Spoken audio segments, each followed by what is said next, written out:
right, the first bill on the agenda today is House File 3425.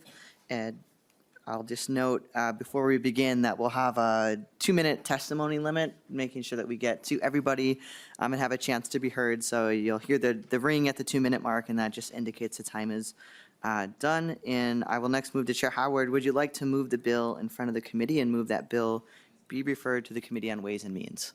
That is my motion.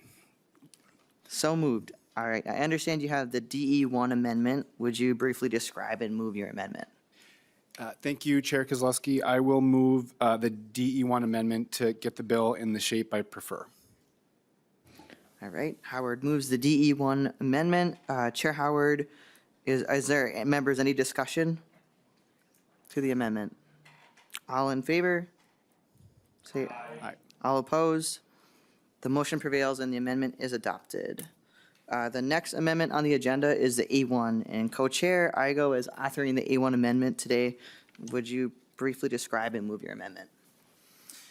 Yes, Chair Kozlowski. So the A1 amendment in front of us today is just an addition to the end of the bill. It's going to add in some kind of reporting mechanisms, some fraud mechanisms, just to kind of make sure that if we move this bill forward, that it's going to be a clean way that we're going to be able to document and take care of this new process that we're going to be kind of shifting around how agencies use dollars. So it's similar to the amendment that was used in the Senate, but that's basically what the amendment does. Great. Thank you, Co-Chair Igo. And back to Chair Howard. Any thoughts or description on this amendment?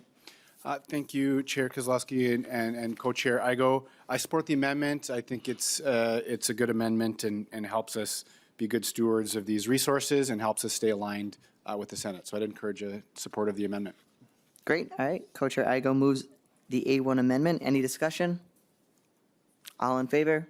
Aye. Aye. All opposed? The motion prevails and the amendment is adopted. All right. Chair Howard, to your bill as amended. Thank you, members. This bill is directly responsive to the presentation we just heard. We have supportive housing providers all across the state that are doing incredible work to keep Minnesotans out of homelessness and ensure that they have safe, stable homes.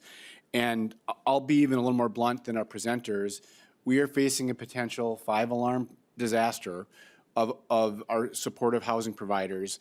And if they are to lose the kinds of funding that is being contemplated by potential losses in the federal government, many will struggle to stay open. If our supportive housing providers are not able to stay open, we will see huge increases of people that are experiencing homelessness in the state of Minnesota and not have the systems in place to care for folks. And this just would be not only would this be a disaster for those Minnesotans and our state as a whole, it's just so unnecessary given that these housing providers are providing such incredible housing and opportunities for these people. As presenters mentioned, this is a model of housing that we've seen to work, to have great success at preventing homelessness and providing pathways out of homelessness. It's serving a population that requires the kind of service they're getting from these supportive housing providers. Second, I would note, as it was noted in part of the presentation, these are providers operating all across the state of Minnesota. And so the funding that's at risk puts those providers at risk all across the state. I would note, in particular, in greater Minnesota, supportive housing providers across the state access resources in a number of ways. And to be clear, the loss of the federal funding would be devastating everywhere. But in particular in greater Minnesota, many of these supportive housing providers get the lion's share or almost all of their funding through these federal resources. If those dollars go away, there is not just some solve for that gap. And in a lot of these communities, as I'm sure members on this committee can attest, there isn't another place for these folks to go. These are the trusted supportive housing providers in our communities all across the state. And so it's vital that we have our eyes wide open to this challenge and do what we can in our seats here in the state legislature to make sure we stave off this crisis. So that brings us to this bill, House File 3425. We are, in this bill, directing $9 million in grants to be utilized to help ensure that those continuum of care housing grantees have the resources they need to keep their doors open, literally, through this calendar year and beyond, to make sure that we're have a safeguard in place that, if not, threatens the stability of housing for thousands of Minnesotans. I would note that this comes at a net zero cost to the state budget because we're utilizing a program that we passed in 2023, the Strengthen the Supportive Housing Model. That's a program for a very similar purpose that was created to support supportive housing providers. This is providing a little more direction in that program, but we're not appropriating new dollars. So it's an elegant way for us to address a looming crisis and do so while staying net zero on the bottom line. With that, I'm happy to answer any questions and may phone a friend with some of our excellent experts as well who can speak more eloquently than I about the value of these programs and how much they're at risk. Thank you, Chair Howard, and we love a net zero impact of the state budget. So next we'll move to your testifiers. Looks like you have 3 on the list here, starting with Ben Helvig Anderson with Beacon Interfaith, and as well as Carla Henderson with Project for Pride and Living on deck. So your 2 minutes begins. Welcome to the committee whenever you're ready to start. Thank you, Chair Kozlowski, Chair Igo, Chair Howard, and committee members. My name is Ben Helvig Anderson, Vice President of Policy and Organizing at Beacon Interfaith Housing Collaborative. Beacon is a nonprofit provider and a collaborative of congregations with 24 buildings serving over 1,200 residents, and we are one of the largest single holders of site-based supportive housing units in the state. For over 2 decades, across both Democratic and Republican administrations, we have built in Minnesota a fragile but effective supportive housing system because it works. Supportive housing, which is subsidized homes paired with services, is a proven solution to homelessness. Changes to the primary federal funding for supportive housing, the continuum of care, which we just heard about, have created a massive funding gap in a fragile system. The stability of thousands of Minnesotans' homes, including 400 Beacon residents, is in jeopardy. An example of these homes is Vista 44 in Hopkins, where 50 families live, all who have recently transitioned out of homelessness. Before moving in, those kids at Vista often left school unsure of where they would sleep that night. Today, they have a safe home and a parent who can finally breathe and move their life forward. This is all at risk. Supportive housing is the invisible backbone to our statewide homelessness response system. Without your leadership, it is in jeopardy. We are grateful for Chair Howard, Chair Igo, and all the committee members here today and your leadership. This bill is a critical first step to sustain the gain. This is a stopgap we need while we work on long-term funding solutions this session. Thank you. Thank you so much. And next up, we have Carla Henderson and on deck, Randy Wickham. I'll just note that that testimony will be virtual. Please begin whenever you're ready. Good afternoon, Chair Howard, Chair Igo, and members of the committee. My name is Carla Henderson, and I am the CEO at Project for Pride and Living, a nonprofit affordable housing operator and service provider with 1,800 units and homes in the Twin Cities. For more than 50 years, PPL has partnered with Minnesota families to ensure that they have both a secure place to live and a path to thrive. For households exiting homelessness and entering supportive housing programs, access to strong, reliable, and fully funded case management services are essential to help enable long-term stability. We know permanent supportive housing works. At PPL, over 90% achieve 24-month housing stability. And we also know it is one of the most cost-effective tools we have to prevent and end homelessness. Supportive housing is currently held together by piecemeal funding, where services rely on a patchwork of unpredicted federal, state, local, and philanthropic dollars. Federal continuum of care funding, which at PPL totals $1.9 million annually, or 30% of our supportive housing budget, is a crucial part of that patchwork. Without adequate funding, essential services fall away, and without services, families are much more likely to lose their homes and fall back into homelessness at a significant cost to the public and taxpayers.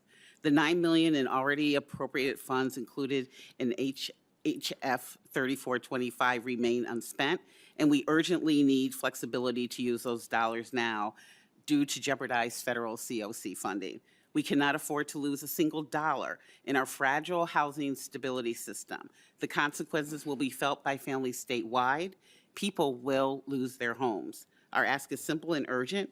Now is the time to deliver these critical funds to stabilize supportive housing and protect families from losing the stability they've worked so hard to achieve. Thank you for your leadership and consideration. Perfect timing. Thank you so much for being here. And our last testifier will move to Randy Wickham, joining from the Minnesota Coalition of Homeless. And again, this will be a virtual testimony. And is Randy with us? I am. Great. Begin whenever you're ready. Thank you. Thank you. Good afternoon, Chairs Howard and Igo and members of the Housing, Finance, and Policy Committee. My name is Randy Wickham. I'm the Executive Director of the Lived Experience Advocacy Network, also known as LEAN. I'm a fellow for the Minnesota Coalition for the Homeless, a board member for the Central Minnesota Continuum of Care. I work at my local emergency shelter, and I work closely with the local community leaders and decision makers to make sure that the needs and voices of our most vulnerable populations are being heard. Before having support services, my life was very similar to the vulnerable populations I work with today. I was struggling with addiction. I survived domestic abuse and human trafficking, compounded with physical and mental health issues, all while being a mother. My physical and mental health challenges made it very hard for me to find and maintain housing while juggling all the things it takes to be a productive member of society. I knew I had a purpose. I didn't know what it was or what a future looked like because I was just surviving. Without the skills or supports needed to maintain a home, I lost my housing and ended up on the streets. Excuse me. I have housing and maintain a job because I received the proper services, which included a team that helped me navigate the many hurdles and roadblocks that life has put in front of me and the ones I put in front of myself. Working with supportive housing team has given me a safe place to live and a safe place to unpack and work on the trauma and pain I've carried most of my life. The best part is that no one did it for me. They supported me as I discovered the tools needed to utilize the skills I had within myself to build a real life where I'm happy, healthy, and stable. Because of supportive housing, I found my purpose. I'm a leader and trusted advocate in my local and statewide communities, and without those supports, I would not be here today to share my story with you and hopefully inspire others to do the same. It is very important that we maintain supportive housing, and we have in Minnesota because it works, and I'm a testament to that. It strengthens our communities, it saves money, and it saves lives. Thank you for your time. Thank you so much, and for all of our testifiers. Next, we'll move to member discussion. Any members have discussion for this bill? All right. Seeing none, I'll move over to Co-Chair Igo. Thank you, Chair Kozlowski, and thank you, Chair Howard, for bringing the bill in front of us today. You know, when this issue first came up, I was taking meetings and calls kind of all through the fall and being educated on it, learning about it, but I also had some experience with it and know the importance of it. So I can't remember if I've told this story in committee before, but I thought it'd be a perfect day to tell it. When I represented the city of Grand Rapids before redistricting, I did a ride along with the local PD, and just to kind of learn about how things went. And it was a really slow night. I'm like, okay, there's really nothing that happens. I guess that's a good thing, right? Towards the end of the night, the local police officer I was with, we got a call that there was a disturbance down at one of the local boat landings. We went down there and were met with the county sheriff. There was someone who was going through a mental health crisis and was trying to drown themselves in the Mississippi River. I found myself being with the police officer and the sheriff's department trying to drag this woman out of the water and save her life and then bring her to the local hospital. But the reason I tell this story is that when we got to the hospital, everyone in the ER knew her name. Everyone in the sheriff's department knew who this was. Everyone at the local PD knew who this was. Why? Because she continually has mental health crises. So why do I tell this story? Because it's important when we're talking about continuum of care and continuum of services. Because without facilities like this person is back out on the street and is in harm's way once again. So this bill in front of us is good in a lot of ways. because we found money that we're able to move around and help in a time when it's needed, right? And not only do we need to support these places all across the state of Minnesota, from districts like mine to right here in the Twin Cities, but we need to make sure to shore them up, because when we don't take care of people, it can get even worse, and worse things can happen. So I tell that story because it really ties home just how important this issue really is.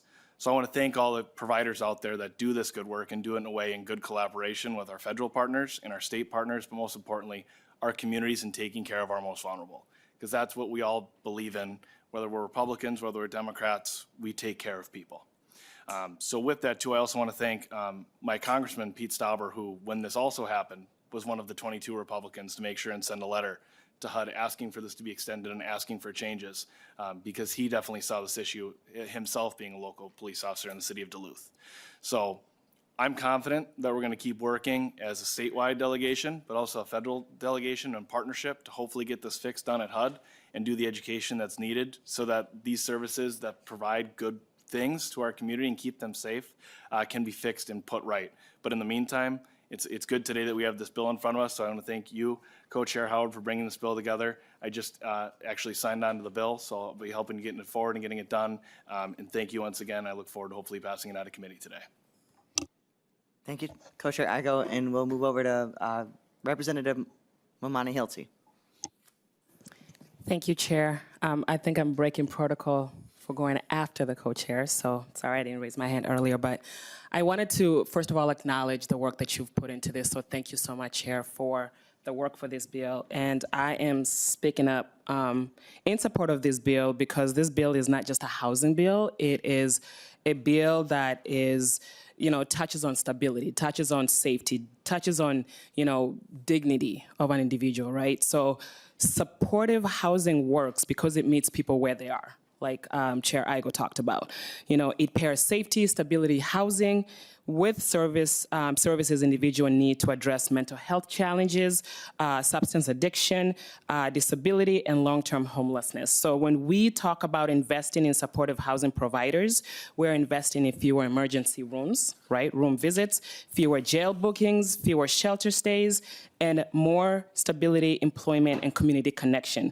So with that, if we are serious about reducing homelessness and building safer, stronger communities, then we must fund this specific bill and the initiatives that goes into this. We must acknowledge that the work that the the supportive housing providers are doing, because it matters. So this House File 3425 is not charity, it is smart, it is responsible, and it is evidence-based policy that works. So I'm super excited about this bill, and thank you so much for carrying it. Thank you, Representative, and I'll just use a quick second of Chair's discretion to say also thank you to our co-chairs and to you, Chair Howard, for your leadership, along with our providers, our COC providers, our tribal nations, counties. They're really the backbone of our homelessness response system, and without these dollars, we know that, our community members, our neighbors, as you mentioned, they don't come in pieces, but our funding and our systems do. So thank you for making sure that we have a backstop to this. And I'll move it over to you for any final comments. I'll be very brief because the comments of the members, Co-Chair Igo, your comments are a great close for the bill. I mean, it just speaks to how life-changing, life-necessary the work that our supportive housing providers do, and it's really meaningful, I think, to those providers to see that strength from this whole housing committee. So I thank everyone on the housing committee for the discussion today and their support of moving this bill forward. And again, echo my thanks to our providers who all across the state are doing their work. And so it's gratifying that we're able to move this bill with support. And we know that it's just the first step in our work, but it's an important one.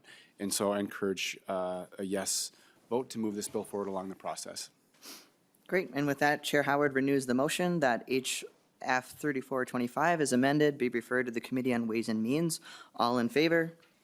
Aye. All opposed?